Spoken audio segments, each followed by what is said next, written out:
నమస్తే అందరికీ. ఇప్పుడు మీరు చూస్తుంది Yellampalli project dam main gate. So ప్రస్తుతం ఎల్లంపల్లి ప్రాజెక్ట్లో వాటర్ ఏ మేరకు ఉంది, ఎంత ఉంది, దాని స్థాయి, నీటి సామర్థ్యం 21 టీఎంసీల గల సామర్థ్యంతో ఉన్న ప్రాజెక్టు మనది. ఉత్తర తెలంగాణకు అది ముఖ్యమైన ప్రాజెక్ట్ ఇదే.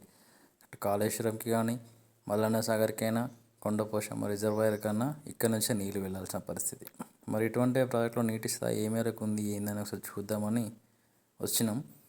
యూజువల్గా ఆగలేదు కానీ వెళ్తూ వీడియో తీసుకుంటూ వెళ్ళిపోయాం.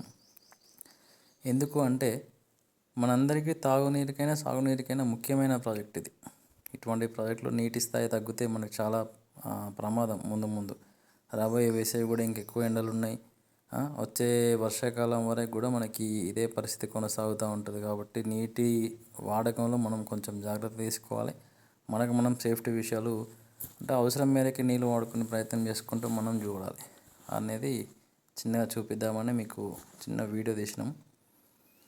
ఎన్నో ఊర్లు దాదాపు అటు అంతర్గాం, గొల్లపల్లి, కుక్కలగూడు సైడ్ కావచ్చు, చాలా ఊర్లను ఈ ప్రాజెక్టుకు నిర్మించే క్రమంలో ఆ ఊర్లను తీసుకోవడం, వాటికి పునరావాసం కింద కొన్ని గ్రామాల్లో కొన్ని ఏరియాలలో వాళ్ళకి ల్యాండ్ ఇస్తే ఆ ల్యాండ్లో వాళ్ళు కొంతమంది ఇల్లు కట్టుకున్నారు, కొంతమంది కట్టుకోలేదు.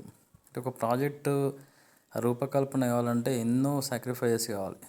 ఊళ్ళు కన్న తల్లి లాంటి ఒక ఊరిని వెళ్ళి రావడం అంటే నిజంగా ఈ రోజుల్లో చాలా బాధాకరం. అటువంటి సాక్రిఫైస్ చేస్తేనే ఈరోజు తెలంగాణ రాష్ట్రంలో ఇటువంటి గొప్ప కార్యక్రమాలు రూపుదాలుస్తాయి.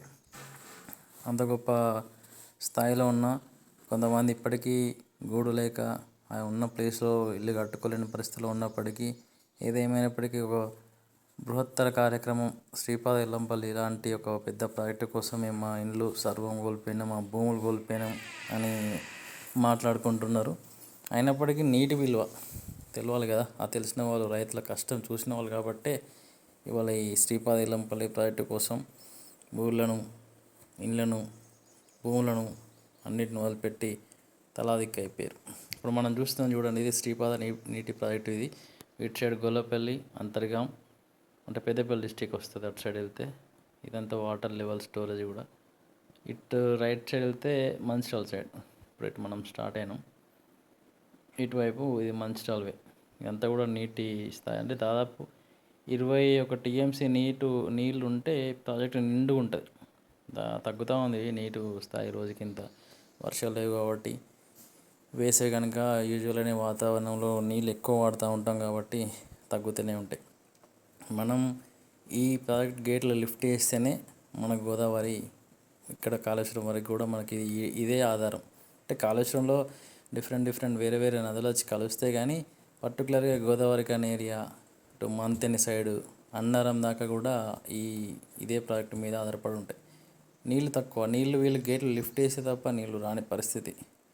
అటువంటి ఇంత గొప్ప ప్రాజెక్ట్ ఇది.